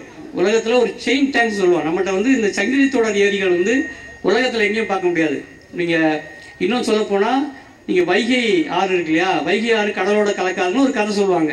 திருவிளையாடல் புராணத்தில் இருக்கக்கூடிய கதை. அது ஒரு கதைனா நமக்கு ஒரு குறியீடு. அது என்ன பொருள் அப்படின்னா அந்த ஆற்றுல வரக்கூடிய தண்ணீரை எல்லாத்தையும் பிரித்து பிரித்து பிரித்து ஏரியில் கொண்டு போய் சேர்த்துருவாங்க. ஒரு குளத்துல கம்மாயில் சேர்த்துருவாங்க. அந்த ராமநாதபுரம் பெரிய கம்மாய் வந்து நாரை பறக்க முடியாத கம்மாய் அப்படின்லாம் சொல்லுவாங்க. அப்படி ஏரி, அந்த ஏரிகள் குளங்கள் கட்டுமானத்தை பற்றியான மிகப்பெரிய அறிவு, நம்ம ஆராய்ச்சி பண்ணப்படாத அறிவு கிடக்குது தமிழில். 36 நானே பார்த்தேன். நான் செம்மொழிக்கு ஒரு ஆய்வுக்காக ஒரு சூழலியல் சொற்களஞ்சியம் அப்படிங்கிற ஒரு நூல் ஒரு தொகுப்புக்கு ஆராய்ச்சிக்காக கொடுத்தேன். அதில் நான் ஒரு 500 சொற்கள் எடுத்து தொகுத்தேன். அதில் பார்த்தீங்கன்னா மேகங்களை பற்றி மட்டுமே ஒரு கிட்டத்தட்ட 30 வகையான சொற்கள் மேகங்கள் பற்றி பிரிச்சிருக்கான். ஆங்கிலத்தில் எப்படி குமுலஸ், ஸ்டேட்டோ குமுலஸ், சிர்ரஸ் என்று மேகங்களை பிரிக்கிறார்களோ அதுபோல தமிழர்கள் பிரிச்சிருக்கிறான். கொன்மு அப்படின்னு ஒரு மேகம். அந்த கொன்மு மேகத்தை பற்றி சொல்லும் பொழுது புலவன் என்ன சொல்றான் அப்படின்னா, ரொம்ப வேப்பா இருக்கும். யானையையும் பாறையை மட்டுமே ஒப்பிடுவான். அந்த கொன்முவை பற்றி எங்கன்னா தமிழில் சங்க புலவர்களுடைய சிறப்பு என்னன்னா, ஒரு சொல்ல நேரடியாக சொல்ல மாட்டான். இப்போ கருங்கால் வரகே, இருங்கதிர் திணையே அப்படிமா. வரகை பற்றி சொல்லும் பொழுது வரகுன்னு சொல்ல மாட்டான், கருங்கால் வரகே. வரகனுடைய அந்த அடி தட்டில் இருக்கு இல்லையா, அது கருப்பாக இருக்கும். இருங்கதிர் திணையம்மா, இந்த ரெட்டை வடிவத்தில் அந்த கதிர் இருக்கும், திணை. இப்படி ஒன்று அஞ்சன் சீரடி, அது நீங்கள் ஆங்கிலத்தில் மொழிபெயர்க்கே கஷ்டம். அஞ்சன் சீரடி, 5 வார்த்தையை ஒன்றா வச்சுருக்கோம். அப்படி ஒரு சிறப்பு. அந்த அடிப்படையில் இந்த ஏரிகளை பற்றி, மேகங்களை பற்றி, நீரை பற்றி என்ன அது கிட்டத்தட்ட அந்த கொன்மு மேகத்தை எப்படி சொல்லுவான் அப்படின்னா, யானையோடையும் அந்த பெரிய பாறையோடையும் ஒப்பிடுவான். அதனுடைய பொருள் என்னன்னா, அதுதான் அதிகமாக மழையை கொடுக்கக்கூடிய ஒரு மேகமாக இருக்கும். அதான் குமுலஸ்ன்னு சொல்கிறான் ஆங்கிலத்தில். அதுவும் அதே மாதிரி தான் ஒப்பிட முடியும். இப்படி ஒரு சிறப்பான ஒரு அமைப்பு கொண்டதான் நம்முடைய சங்க மரபு. அதில் இந்த ஏரிகளை பற்றியும் இதை பற்றியான குறிப்புகள் நிறையா இருக்குது. இரும்பைக்குடி கிழவன் ஒருத்தர் தான். அவருடைய காலம் கிட்டத்தட்ட 12ஆம் நூற்றாண்டோ 11ஆம் நூற்றாண்டோன்னு சொல்கிறாங்க. அதில் கொஞ்சம் வேறுபாடு இருந்தால் கூட அந்த சாத்தூர், விளாத்திக்குளம், கோவில்பட்டி பகுதியை சேர்ந்த ஒரு சிற்றரசன், அவன் வாழ்நாள் முழுவதும் ஏரி தான் கட்டியிருக்கிறான். ஏரிகளாக கட்டுறான். அவன் நடையன் ஏரி, மாறன் ஏரி, முருகன் ஏரி, ஊர் பேர்களாக ஏரி ஏரினே இருக்கும். பேரி அப்படின்னா பெரிய ஏரி அப்படிதான் பேர் இருக்கும். இப்படி அந்த முழுக்க முழுக்க இந்த மருதநிலத்தில் இருக்கக்கூடிய ஒரு அமைப்பு. அங்கே தான் பழனம் அப்படின்னு ஒரு தொழில்நுட்பம் இருந்தது, ரைஸ் ஃபிஷ் கல்ச்சர். அதாவது மீனும் நெல்லும் வளரக்கூடிய ஒரு அமைப்பு. அதே போல் நெய்தலை பொறுத்தளவில் அந்த மீனும் நெல்லும் வளர்க்குறது, உப்புல வளரக்கூடிய இப்படி பெரிய தொழில்நுட்பம் நம்மகிட்ட இருந்தது. எதுக்கு சொல்கிறேன் அப்படின்னா, ஒரு மிகப்பெரிய அறிவு மரபு நமக்கு இருந்தது. அந்த மரபு என்பது எப்போ உடையுது அப்படின்னா, பசுமை புரட்சிக்கு பிறகுதான் உடையுது. அதுக்கு முன்னாடி பெருசாக உடையலை. ஒரு ஆட்சிகள் காலத்துக்கு வந்தால் கூட வேளாண்மையை ரொம்ப பாதுகாப்பாக வச்சுக்கிட்டே வந்தாங்க மன்னர்கள். ஏன் அப்படின்னா, அதுதான் சாப்பாடு போடக்கூடியது, அதனால் டிஸ்டர்ப் பண்ணலை. எப்போ இதை உடைக்கிறாங்கன்னா, பசுமை புரட்சிக்கு பிறகு தான் உடைக்கிறாங்க. ஏன் உடைக்கிறாங்க அப்படின்னா, இந்திய விடுதலைக்கு பிறகு விடுதலை பெற்ற அரசியல் விடுதலை பெற்ற நாடுகள் எல்லாம் தொடர்ச்சியாக அந்த பெருநிறுவனங்களுக்கு தொடர்ச்சியாக அடிமையாக இருக்க வேண்டும், தொடர்ந்து அவங்களுக்கு கொடுத்துக்கிட்டே இருக்கணும் அப்படின்றதுக்காக தான் இது ஒரு பின்னாடியான ஒரு கான்ஸ்பிரசி தியரின்னு சொல்லுவோம், ஒரு சதி திட்டம் என்று சொல்லாத சிலர் ஒப்புக்கொள்ள மாட்டாங்க. அதெல்லாம் கிடையாது. பஞ்சம் பட்டினி இருந்தப்போ தான் பசுமை புரட்சி வந்துச்சு, அதனால தான் சாப்பாடு கிடைச்சிது அப்படின்னு ஒரு ஆர்கியூமெண்ட் இருக்கு. நான் அந்த மறுக்கலை. அதுக்கான மறுப்புகள் நிறைய பேர் எழுதிட்டாங்க. காடிச்சரண், வந்தனா சிவா போன்ற அறிஞர்கள் எல்லாம் எப்பெல்லாம் பஞ்சம் வந்ததோ அப்பெல்லாம் இங்கிருந்து உணவுப் பொருள் ஏற்றுமதியாக இருக்கு, அது சார்ந்து இருக்கு நமக்கு. அதனால அது வேற செய்தி, அதுக்குள்ள நம்ம டிபேட்டுக்குள்ள போக வேண்டாம், பின்னாடி அதை பார்ப்போம். ஆக இந்த மாற்றம் வந்த பிறகுதான் நாம அந்த மரபு சார்ந்த தொழில்நுட்பங்களை தேடி எடுத்து இன்னைக்கு இருக்கக்கூடிய இயற்கை வேளாண்மை செய்யக்கூடியவங்களை தேர்ந்தெடுத்து எல்லாத்தையும் சேர்த்து மொத்தமாக நாம ஒரு தொழில்நுட்பத்தை உண்டாக்குறோம். அந்த தொழில் சுருக்கமாக சொல்லி முடிச்சுறேன். அந்த தொழில்நுட்பம் என்ன அப்படின்னா, நீங்க உங்களுடைய சொந்த நிலத்துல அல்லது உங்களோட சுற்று வட்டாரத்தில் கிடைக்கக்கூடிய பொருட்களை வைத்துக்கொண்டே எப்படி விவசாயம் பண்ணுவது, அதுக்கு என்ன சில அடிப்படையான செய்திகளை நம்ம சொல்லிக்கிறோம். முதல்ல மண் வளம்.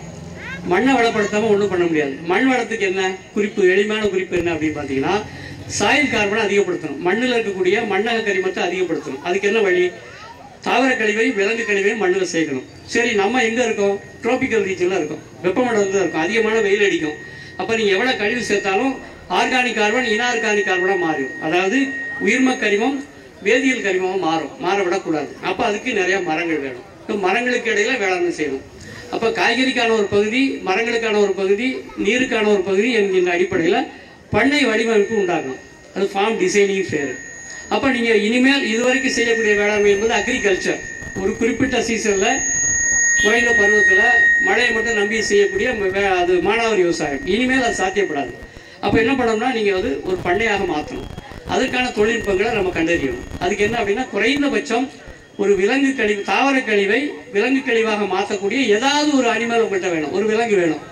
அது மாடாக இருக்கலாம் அல்லது மண்புழுவாக இருக்கலாம், எதனாலும் இருக்கலாம். ஏன் அப்படின்னா, நேரடியாக நீங்கள் ஒரு தாவர கழிவை எடுத்து நீங்கள் ஃபெர்மெண்ட் பண்ணி, அதாவது ஊற வச்சு நொதிக்க வச்சு மாற்றினா கூட அந்த ஒரு விலங்கினுடைய குடலுக்குள்ளே போய் வரும் பொழுதுதான் அது அந்த செடியை எடுக்கக்கூடிய அளவாக மாற்றுகிறது. அந்த அடிப்படையில் நீங்கள் ஏதாவது ஒரு விலங்கு உங்களுக்கு வேணும், ஆடாக இருக்கலாம், மாடாக இருக்கலாம், ஏதோ ஒன்று. அப்போ அது உங்களுக்கு தேவைப்படும். அப்போ அந்த ஈக்கோ சிஸ்டத்தில் அந்த அந்த ஒரு பண்ணை சூழலில் உங்களுக்கு ஒரு விலங்கு வேணும். அது உங்களுடைய வாய்ப்பை பொறுத்தது. நான் மாடு வச்சுக்க முடியும், ஒரு ஜல்லிக்கட்டு காடை 5 வச்சுக்க முடியும், 2 வச்சுக்க முடியும்னா மகிழ்ச்சி. இல்லைங்க அதெல்லாம் முடியாது, எனக்கு ரொம்ப கஷ்டம் அப்படின்னா நீங்கள் ஒரு சின்ன அளவில் ஒரு மண்புழு படுகையை கூட வச்சுக்கலாம். அப்போ மண்புழு சாறு எடுத்து நீங்கள் கொடுத்தா போதுமானது. ஆக இப்படி பண்ணுறது. அதுக்கு அப்புறம் சின்ன சின்ன கரைசல்கள். இப்போ மண்ணை வளப்படுத்துறதுக்கு எல்லாரும் என்ன தெரிஞ்சுக்கணும்னு சொல்லுவோம்னா கம்போஸ்ட் செய்ய கற்றுக்குங்க அப்படின்னு சொல்லுவோம். கம்போஸ்ட் அப்படிங்கிறது என்ன ஒன்று, மக்கு உரம் செய்கிறது. அப்படின்னா எப்படி இயற்கையில் கற்றுக்கிட்டதான். முதல்ல ஒரு அடுக்கு தாவர கழிவு, அதுக்கப்புறம் அதை நினச்சி வைக்கக்கூடிய விலங்கு கழிவை கரைச்சி நீங்கள் சாணத்தை போடுறீங்க. அதுக்கப்புறம் ஒரு அடுக்கு மறுபடி தாவர கழிவு. இப்போ அடுக்கடுக்காக போட்டிங்க அப்படின்னா ஒரு 100 நாளில் அருமையான ஒரு மக்கு கிடச்சிரும். அதை எடுத்து ஒரு சாக்கில் பிடிச்சி வச்சுக்கிட்டிங்கன்னா தேவைக்கேற்ப நீங்கள் போட்டுக்கிட்டே இருக்கலாம். இவ்வளோதான் முடிச்சது. இது அடி உரம்னு சொல்கிறோம். இப்படி ரசாயன விவசாயத்தில் சொல்கிற மாதிரி அடி உரம்னு சொல்கிறோம். சரி, அடுத்தது என்ன அப்படின்னா கரைசல்கள். வேறு ஒன்றும் இல்லை, சாணம் இருக்கு இல்லையா, சாணத்தை எடுத்து நீங்கள் அதை கரைச்சி ஒரு இதில் போட்டு கொஞ்சம் வெள்ளத்தை போட்டு ஊற வச்சிட்டிங்கன்னா ஒரு அற்புதமான கரைசல் கிடைக்கும். அது வேறு ஒன்றுமே தேவையில்லை, பஞ்சகவியம் தேவையில்லை, ஜீவாமிரம் தேவையில்லை, ஒன்றுமே தேவையில்லை. சாண கரைசல் மட்டுமே போதுமானது. அதை விட மைக்ரோ நியூட்ரியன்ட்னு சொல்லக்கூடிய அதுக்கு ஒரு சின்ன வழி இருக்குது. இப்போ ஒரு செடி வளர்கிறதுக்கு 16 சத்துக்கள் தேவை அப்படின்னு சொல்லுவாங்க. அந்த 16 சத்துக்களில் நாம் கொடுக்கக்கூடியது பெரும்பாலும் தழைச்சத்து, மணிச்சத்து, சாம்பல் சத்து, NPKன்னு சொல்கிறோம். இப்போ மிச்ச சத்துக்களை எப்படி கொடுக்கறது? அதுக்கான தொழில்நுட்பம் என்பது நம்மகிட்ட இருக்கக்கூடிய திரிகடுகம்னு சொல்கிறோம். அதாவது 3 கடுகங்கள், சுக்கு, மிளகு, திப்பிலி 3ஐயும் சம அளவு எடுத்து அதை நல்லா பொடி பண்ணி அதுக்கு சமமான அளவு மோரில் ஊற வச்சுட்டிங்கன்னா ஒரு 7 நாளில் ஒரு நல்ல கரைசல் கிடைக்கும். அதில் எவ்வளோ இருக்குதோ அதுக்கு சமமான அளவு சர்க்கரை போட்டிங்கன்னா நொதிக்கும், நல்ல ஒரு ஃபெர்மெண்டட் ஜூஸ் கிடைக்கும். அதை எடுத்து ஒரு 100 மில்லி 10 லிட்டர் தண்ணியில் போட்டு ஸ்ப்ரே பண்ணிங்கன்னா 11 வகையான சத்துக்கள் கிடைக்கும். மைக்ரோ நியூட்ரியன் டிஃபிஷியன்ஸை சரி பண்ணிடலாம். இது ஆராய்ச்சி பூர்வமாக நம்ம நிரூபிச்சிருக்கோம். அது பரிசோதனை கூடங்களில் கொடுத்து அந்த ரிசல்ட்டும் வாங்கி வச்சுருக்கோம். ஆக இந்த மாதிரி ரொம்ப எளிமையாக, ரொம்ப கஷ்டப்படாமல் வேளாண்மை செய்யணும். ஏன்னா இயற்கை விவசாயம்னா ரொம்ப கடினமான காம்ப்ளிகேட்டடாக மாற்றிடக்கூடாது, ரொம்ப எளிமையாக மாற்றிக்க. இப்போ சாணம் இருந்தால் போதும் உங்களுக்கு இந்த திரிகடுகம் 2 போதும், வேறு ஒன்றுமே தேவையில்லை. அதுக்கப்புறம் எங்கெல்லாம் வாய்ப்பு கிடைக்குதோ அங்கெல்லாம் அந்த மரங்களை எடுத்து வெட்டி வெட்டி வெட்டி மரங்களோ செடிகளோ இலைகளோ மூடாக்கு போட்டுருங்க. அதுதான் கார்பன் மேட்ரு. அதிகமாக எவ்வளோக்கு மண்ணில் கார்பன் சத்துக்கள் சேர்க்குறீங்களோ அந்த அளவுக்கு மண் வளமாயிட்டே இருக்கும். அவ்வளோதான், வேற ஒன்றுமே இல்லை. அப்புறம் கொஞ்சம் ஈரப்படுத்திக்கணும், அவ்வளோதான், முடிஞ்சு போச்சு. இதெல்லாம் மண் வளத்தை பொறுத்தளவு சமாச்சாரம். அடுத்ததாக பூச்சிகள், நோய்கள். பூச்சிகளை கொல்லக்கூடாது. நாம் என்ன சொல்லுவோம் அப்படின்னா இயற்கை வேளாண்மையில் அடிப்படை என்ன அப்படின்னா சாப்பாடு நேரடியாக செடிக்கு தர மாட்டோம். ரசாயன விவசாயத்தில் சாப்பாடை நேரடியாக செடிக்கு தருவாங்க. அதான் நமக்குள்ள வேறுபாடு. அப்போ யாருக்கு கொடுக்கணும் அப்படின்னா நம்ம மண்ணில் இருக்கக்கூடிய நுண்ணுயிர்களுக்கு தான் கொடுக்கணும். அப்போ கொடுக்கும் பொழுது நுண்ணுயிர்களுடைய இணை நண்பனாக இருக்கிறது தான் பூச்சிகள். இந்த பூச்சிகளில் 2 வகையான பூச்சிகள் இருக்குது, உங்களுக்கு தெரிஞ்சதான். அது சைவ பூச்சி, அசைவ பூச்சின்னு சொல்லுவோம். இந்த தீமை செய்யக்கூடிய பூச்சிகள் என்று சொல்லக்கூடிய பூச்சிகளை கட்டுப்படுத்துவதற்கான நன்மை செய்யக்கூடிய பூச்சிகள், அசைவ பூச்சிகள் இருக்குது. ஆனால் 2 இருக்கணும். ஏன்னா அசைவ பூச்சி மட்டுமே இருக்க முடியாது, ஏன்னா அதுக்கு சாப்பாடு வேணும். அப்போ இந்த கோ எக்ஸிஸ்டன்ஸ், அதான் பகுத்துண்டு பல்லுயிர் ஓம்புதல் நூலை தொகுத்தவற்றுள் எல்லாம் தலைன்னு சொல்றார் வள்ளுவர். ஆக இந்த மாதிரியான ஒரு ஈகோ சிஸ்டம் வச்சுக்கிட்டீங்கன்னா அந்த பூச்சிகளை அந்த பூச்சிகள் பார்த்துக்கும். அதனால அதை பற்றி பெருசாக கவலைப்பட வேண்டியதில்லை. பூச்சிகளை கொல்லக்கூடாது. அடுத்ததாக பார்த்தீங்கன்னா மண் வளம் பார்த்துட்டோம், பூச்சி பார்ப்போம், நீர் மேலாண்மை. கிடைக்கக்கூடிய தண்ணீரை எப்படி நம்ம மண்ணில் சேமிக்கிறது, அது ரொம்ப முக்கியமானது. அதுக்கு பல்வேறு முறைகள் இருக்குது. பிரெஞ்சு முறை இருக்குது, பண்ணைக்குட்டை முறை இருக்குது, கால்வாய்கள் இருக்குது. அதுக்கெல்லாம் பயிற்சி திட்டங்களும் நம்மகிட்ட இருக்குது. அது மூலம் பண்ணிட்டீங்க அப்படின்னா அதாவது பெய்யக்கூடிய மழை போதுமானது. இன்னும் சொல்ல போனால் தமிழ்நாட்டில் சராசரியாக 950 மில்லிமீட்டர் மழை கிடைக்குது. நீங்கள் மற்ற இஸ்ரேல் போன்ற நாடுகளை விட அதிகமான மழை. ஆனால் இந்த மழையை நம்ம சரியான முறையில் சேமிக்கலை, அல்லது சேமிக்கிறதுக்கான தொழில்நுட்பங்கள் நம்மகிட்ட பின்பற்றப்படலை. அதான் அதை பண்ணிட்டோம்னாலே பல சிக்கல்களை தீர்த்த முடியும். அதே நேரத்தில் மண்ணினுடைய தன்மை, இப்போ மண்ணில் பார்த்தீங்கன்னா பொல்யூட்டடாக இருக்குது. சில இடங்களில் இப்போ அவங்க சொன்னாங்க இல்லையா, சாயப்பட்ட கழிவோ தொழிலாளி கழிவுகளோ அந்த மாதிரி கழிவுகள் இருக்கிற இடத்துல கொஞ்சம் கூடுதல் கவனம் செலுத்தணும். ஆக பொதுவாக இந்த வேளாண்மையை இயற்கை வழியாக கொண்டு வந்துட்டோம் அப்படின்னா கிட்டத்தட்ட சந்தையை நோக்கி உற்பத்தி பண்ணாமல் நம்முடைய தேவையை நோக்கி முதல் உற்பத்தி, அதுக்கப்புறம் கூட்டமைப்பாக மாறணும். நான் எல்லா இடங்களையும் சொல்றது என்ன அப்படின்னா ஒரு தனி மனிதனாக இயற்கை வேளாண்மை செய்யும் பொழுது வெற்றி அடைய முடியாது. அப்போ என்ன செய்யணும்னா அங்கே இருக்கக்கூடிய உழவர்கள் எல்லாம் ஒன்றிணைந்து கொள்ள வேண்டும், கொஞ்சம் கொஞ்சம் கை கொடுத்துக்கணும். இப்போ எப்படி இங்கெல்லாம் கொண்டாந்து அதை வைக்கிறோமோ அது போல கை கோர்த்த பிறகு அதுக்கு பிறகு முக்கியமானது என்ன, சந்தைப்படுத்துதல். இப்போ சந்தைப்படுத்தல் என்ன, அப்படின்னா இன்னைக்கு மிகப்பெரிய வாய்ப்பு இயற்கை வழி வேளாண் பொருட்களுக்கு. நம்ம தமிழகத்தை பொறுத்தளவில் மிகப்பெரிய அந்த உணவு பற்றியான விழிப்புணர்வு வந்திருக்கு. நாங்கள் முதல்ல 2007 இந்த சிறுதானியங்களை பற்றி பேசும்பொழுது, நான் அருந்தானியம் சொல்லுவாங்க, அதை பேசும்பொழுது அவங்க சொல்லுவாங்க, இந்த லவ் பேர்ட்ஸ் போடுறீங்களா அந்த தானியமானு கேட்பாங்க. இன்னைக்கு வந்து ஐநா மன்றத்திலிருந்து இந்திய அரசுலேருந்து எல்லாமே என்ன சொல்லிட்டாங்க, சிறுதானிய சாப்பாடு தான் போடணும். அந்த அளவுக்கு மாற்றம் வந்திருக்கு. இப்போ உணவை பற்றியான விழிப்புணர்வு நிறையா வந்திருக்கு. நல்ல உணவு சாப்பிடணுங்கிற எண்ணம் வந்திருக்கு. ஆக இந்த உணவை கொண்டு போய் எப்படி சேர்க்கறது அப்படின்னா இந்த மாதிரி முயற்சிகள் தான். இந்த முயற்சிகளை நம்ம தொடர்ந்து செய்யணும். எங்கெங்க முடியுமோ அங்கெல்லாம் செய்யணும். இப்போ நீங்கள் சாணத்தை எடுத்து கரைச்சிட்டிங்கன்னு வச்சுங்க, நீங்கள் பன்னாட்டு நிறுவனத்தினுடைய வயத்துல புளியை கரைக்கிறதுன்னு நான் சொல்லுவேன். அப்படின்னா நீங்கள் சாணத்தை கரைக்க அவன் வயத்துல புளியை கரையும். ஆக நீங்கள் தற்சார்பு உள்ளவங்களா மாறுறீங்க. இந்த சந்தைகள் தான் இந்த ஜேசி குமரப்ப அழகாக சொல்லுவாங்க, இந்த அண்மை சந்தைகள். அப்படி சந்தைகளை நீங்கள் உருவாக்கினா தான் பெரிய சந்தைகளுக்கு போட்டி போட முடியும். நாம் என்ன நினைக்கிறோம் அப்படின்னா, இங்கே உற்பத்தி பண்ணி சென்னையில் எப்படி விற்கலாம் அல்லது பெங்களூருக்கு எப்படி அனுப்பலாம் அப்படின்னு நினைக்கவே கூடாது. ஏன் அப்படின்னா அது பழைய மந்தையில் புதிய கல்லை வைக்கிற மாதிரி, அது சிக்கலாயிடும். ஆக உள்ளூர்லேயே நம்ம விற்க பழகணும். குறைஞ்ச விலையாக இருந்தாலும் பரவாயில்ல, கொஞ்சம் கொடுத்து பழக்குவோம். அப்படி கொஞ்சம் கொஞ்சமாக உள்ளூர் சந்தைகளை கொடுத்து பழகிட்டோம் அப்படின்னா இது ரொம்ப எளிதாக போயிடும்.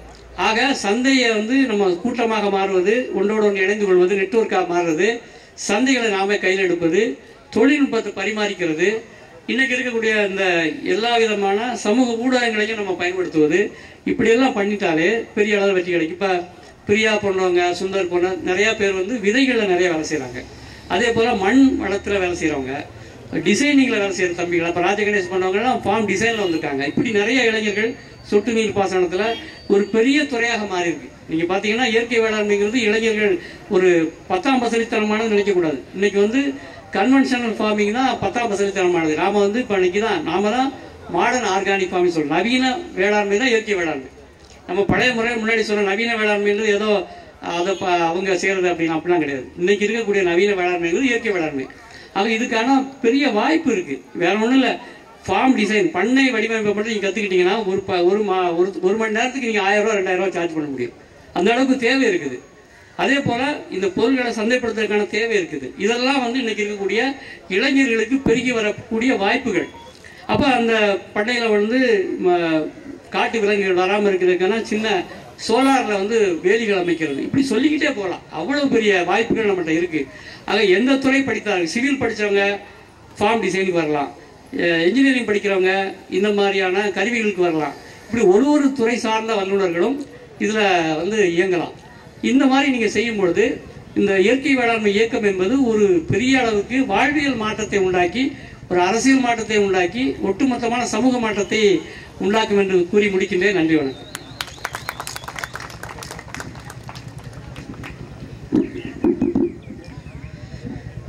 ரொம்ப அற்புதமான உரை. பார்த்தீங்கன்னா வெயில் எப்படியும் ஒரு 12:30 மணிக்கு எப்படி வெயில் எடுக்கணும் உங்களுக்கு தெரியும். அந்த வெயிலெல்லாம் மீறி நம்ம அவரை கருத்துக்களை வந்து நம்ம உள்வாங்கியிருக்கோம் அப்படின்றது ரொம்ப அதிசயத்தக்க ஒரு உரை. பார்த்தீங்கன்னா எப்படி பண்டைய காலத்தில் ஆரம்பித்து இப்போ வரைக்கும் என்ன தொழில்நுட்பங்களை வந்து நம்ம எடுத்துக்கலான்ற வரைக்கும் அவர் கொண்டு வந்து சேர்த்துட்டாரு. இதை எடுத்து நம்ம வந்து எந்த அளவு பயனடைகிறோன்றது தான் நம்ம கையில் இருக்கிறது. அருமையாக உரையாற்றிய ஐயா அவர்களுக்கு மரியாதை செய்யும் விதமாக பஞ்சம்பட்டி ஊர் மக்கள் சார்பாக ஐயா துரைராஜ் அவர்கள் சின்னலப்பட்டி பசுமை இயக்க நிறுவனர் ஐயா துரைராஜ் அவர்களை வேலைக்கு அழைக்கிறோம்.